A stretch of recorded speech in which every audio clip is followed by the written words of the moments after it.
nosso próximo encontro, já que a gente viu agora essas bruxas mais antigas, claro que tem muitas outras mais, eu fiz uma seleção, né, dentro das que eu conheço, né? E aí fui atrás de outras para enriquecer, mas assim, eu já sabia que um capítulo ia ser Baba Yaga, um capítulo ia ser as bruxas dos contos de fadas, do Grimm, especialmente, que é onde eu mergulho mais, porque eu gosto mais do que Perrault, e quando eu descobri a Holda e tal, eu falei, bom, vamos pegar a Rowley, porque eu descobri a Holda, e aí fui atrás da Rowley, e descobri que a Rowley... comecei na Holda antes da Rowley, enfim. Aí, para o último, eu acho que a gente tinha que vir para o contemporâneo. Embora tenha o conto dos 12 Patos Selvagens, que é aquela moça dos irmãos que se transformam em cisnes ou patos ou corvos. Eu amo essa história.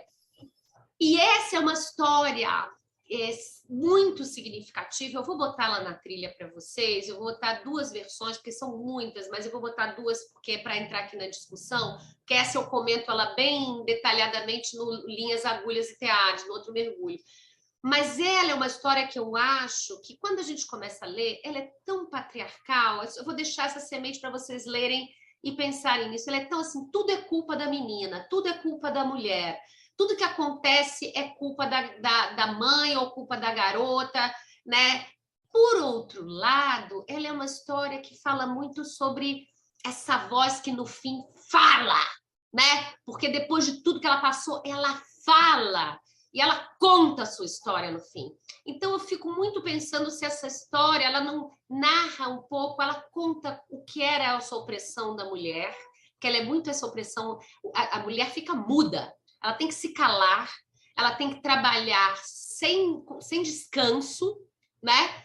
Ela tem que se afastar da sua família, mas no fim ela grita e ela fala e ela conta a sua história, e aqueles irmãos todos que voam vêm até ela porque eles não têm vida própria, eles não têm história, eles são parte dela. Eles são um conjunto, eles não têm nem muita identidade. Tem uma hora ali que tem o Benjamin, que é mais novinho, em alguns contos tem outros que não tem, que é o mais velho, mas eles são um bloco, né? Como os anõezinhos são um bloco, né? Da Branca de Neve, eles são um bloco, e eles são parte dela, porque quando termina a história, eles terminam com ela, em volta dela.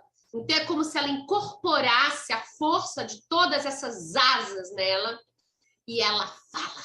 Então eu fiquei pensando muito se esse conto não é das mulheres narrando o que elas sofreram e elas gritando no fim.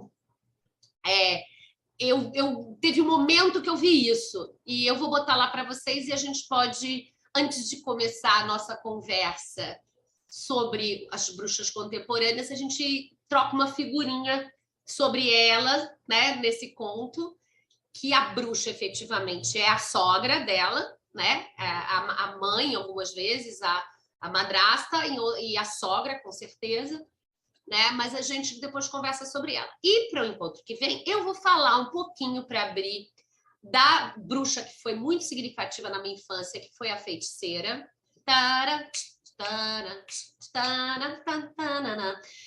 Eu adoro a feiticeira, e eu, quando fui retomá-la para fazer esse mergulho, eu falei, cara, eu acho que eu vou me decepcionar muito, porque eu acho que eu vou ver e vou achar ela uma americaninha super moldada ao patriarcado, não sei quem. Não é.